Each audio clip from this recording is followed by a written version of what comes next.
you for joining me. I've got another game for you.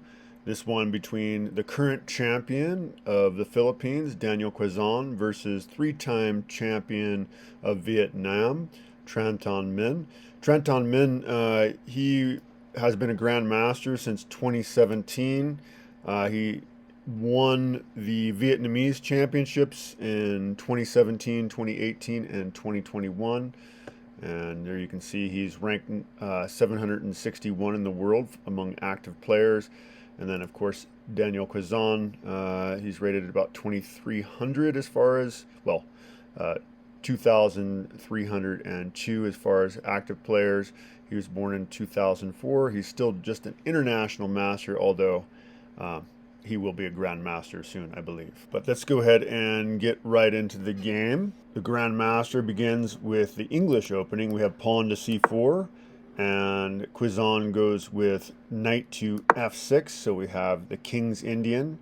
We now have knight to c3 by the grandmaster, and of course we're playing King's Indian, so pawn to g6 by Daniel, and now pawn to d4 by the grandmaster. Bishop develops to g7, as you do in the King's Indian, and now pawn to e4, grabbing a huge center. Pretty scary stuff, but of course this is just par for the course for the King's Indian. You allow white to get a strong center, and then you later undermine it. That's the idea behind the King's Indian. We now have pawn to d6 by Daniel, and now bishop to d3 by the grandmaster, and this is all book stuff, been played thousands of times, tens of thousands of times. We have castles by Quizon, and now knight to, so knight g to e2 by the grandmaster. Daniel actually plays knight to a6 here, which is not the best move. It is okay. There's nothing, it's not a bad move. It's not an inaccuracy or anything like that, but just in general, a bit awkward putting your knights on the rim. And this becomes a pretty rare game. There's only about a dozen games that have been played to this position because of this somewhat rare move. And we will continue. We now have castles by the grandmaster, best move in the position. And now pawn to c5. So that's kind of the whole idea of this pawn to a6 move. If you capture, you get a pretty nice square for your knight. And the grandmaster does not want to go for that. He finds a very strong move. He goes with pawn to d5 here. And now we have pawn to e6 by the Philippine champion. And now we have bishop coming to g5 by the grandmaster. And now pawn captures on d5, which is a slight inaccuracy. Better to play pawn to h6 here instead, but we're going to go ahead and continue with what happens on the board here. We now have knight captures on d5, and it is of this move, as of this move, we're on move 10, that this is a completely new game. This hasn't happened before. There were actually a couple dozen games that ended up being in the same position due to transpositions. So I said it was a really rare game at knight to a6, but different moves were played, and it created kind of a similar position. So there was about 40 games that reached the previous move. And all those other games, either E captured on d5 or C captured on d5. But since the grandmaster played knight captures d5, this is a brand new game, never been played before. Daniel now repositions his a knight to c7, attacking that other knight on d5. And now we have knight e to c3 by the grandmaster. It would have probably been better just to go ahead and take the knight here. That would have been a stronger move. This was an inaccuracy, but we're not going to go into that. We now have knight captures on d5. So that's the c7 knight captures on d5 by Daniel. And now white also captures knight on d5. And now we have the best move in the position by Daniel, bishop to e6. And now the grandmaster also plays the strongest move, queen to f3. We have bishop captures knight on d5. That's the best move in the position for Daniel. And now the grandmaster plays the strongest response. He captures with the e pawn. E captures d5. And now we have rook to e8 by Daniel. Now rook to E1 by the grandmaster. Stockfish doesn't really like this move. It says that instead pawn to H3 would be better, but the difference is pretty minimal. It's only about 0.3, so we're not going to go into that. Now we have queen to A5 by Daniel. And saying this is a mistake, we should have just gone ahead and traded rooks here first, but we will once again continue. Best move in the position for white is pawn to B4, and that's what's played by the grandmaster. Daniel goes ahead and grabs the pawn here, and yeah, you can't take the knight, of course, even though there's two attackers, because there's two attackers on the rook, so something's got to be done about that rook. The grandmaster, of course, finds a very strong move, rook to b1, attacking the queen, and Daniel finds a very solid response, queen to c3, helping defend that knight, of course. So the knight is a semi-loose piece, but it's not hanging. And now we have rook captures pawn on b7. Definitely the best move in the position for the grandmaster.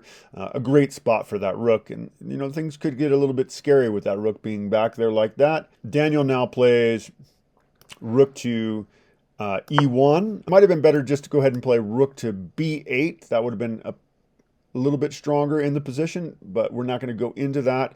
And now the grandmaster plays pawn to G3 here, and it would actually have been better to capture. It's kind of a strange move, very hard to find, but it would have been better to capture on G6. And we'll go ahead and take a look into that variation now. So instead, the grandmaster actually should have played bishop captures G6 here. Bishop captures G6.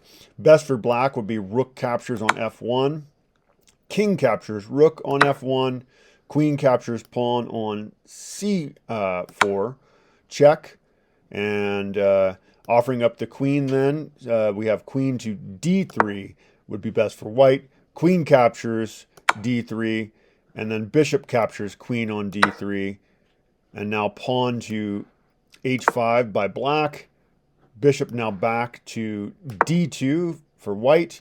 And now pawn to H4 for black. Pawn now to C3 for white. And yeah, this would have been a better way for white to play. White's got the bishop pair, has slightly better pawn structure, although yeah, there's definitely some issues with everybody's pawn structure in the position. White's rook is more active, and so yeah, white would be winning in this position. This is certainly better. But let's go ahead and go back to what actually happened on the chessboard. So instead, the Vietnamese grandmaster plays pawn to G3, and now Daniel captures the rook, the best move. Rook captures on F1. We have king captures on F1, and now we have pawn to A5 by Daniel. And this is not the best move in position, called an inaccuracy. It would have actually been better to go ahead and move the knight here. As you know, the queen can't take or the bishop falls, and white loses the advantage of the bishop pair. But we'll go ahead and continue with what actually happened on the board. Grandmaster actually plays king to G2 here, which is definitely a strong move.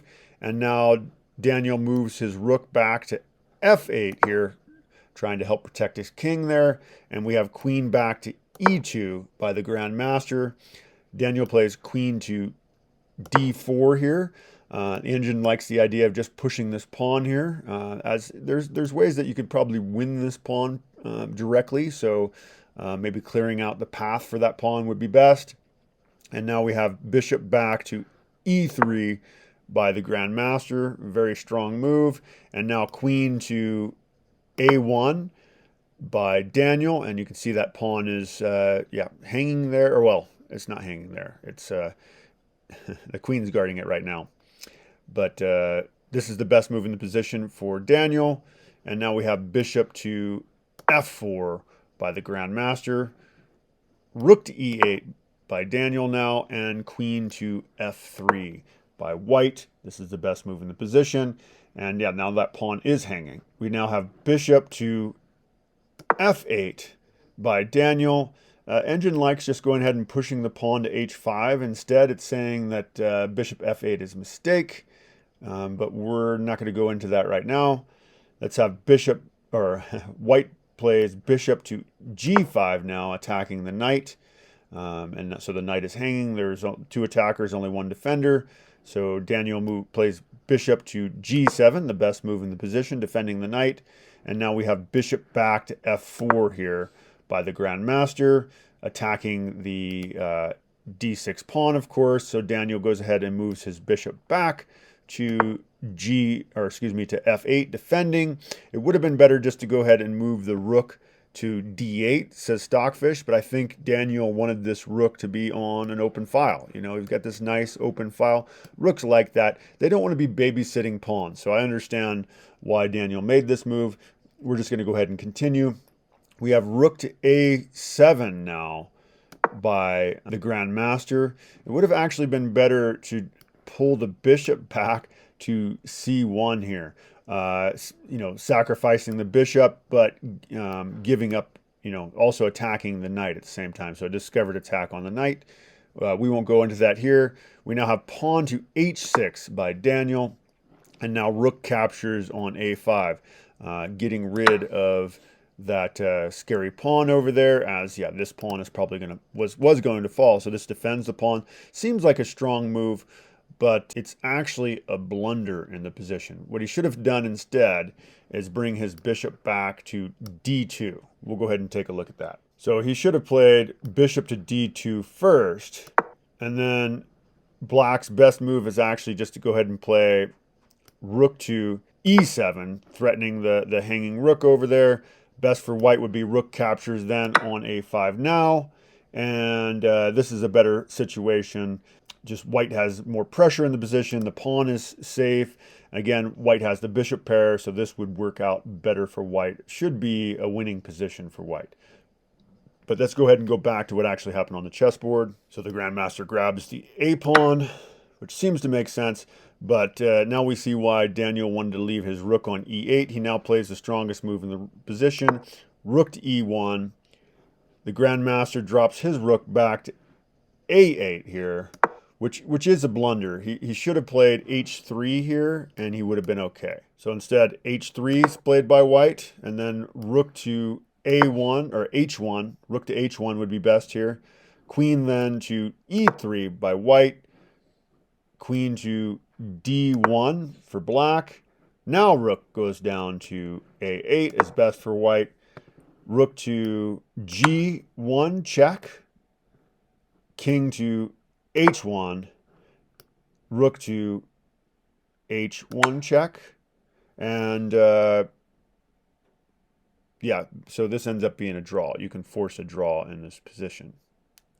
Just kind of dance back and forth with the king.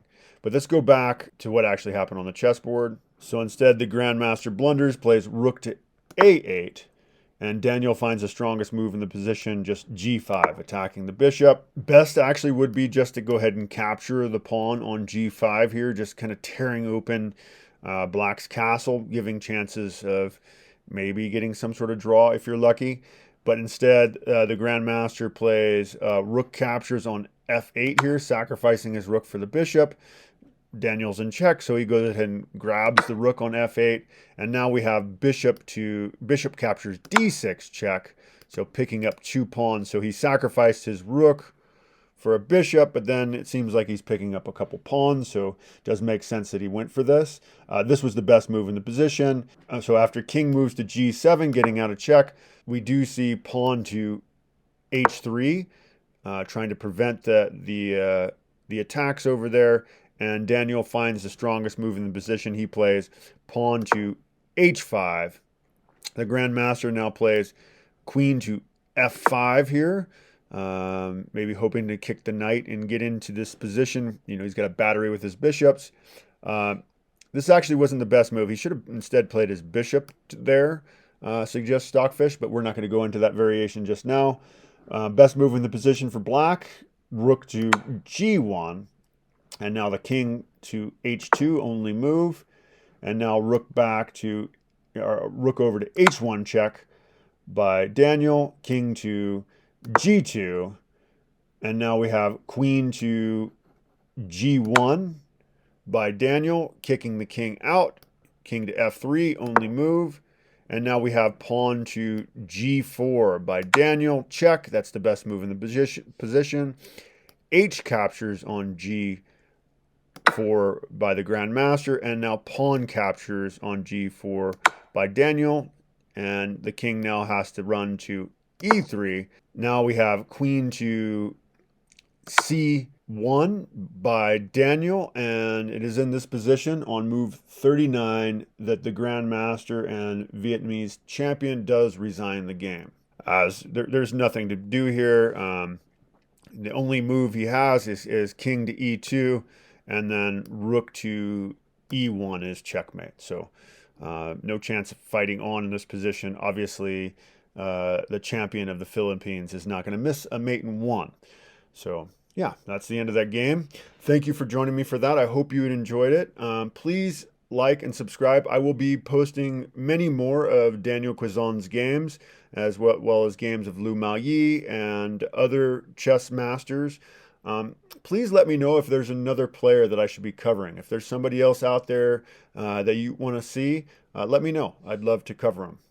Anyway, yeah, thank you for joining me. If you're interested in taking chess classes, I do group and individual classes. You can check that out on Patreon. Links in the description. But yeah, take care. Bye-bye.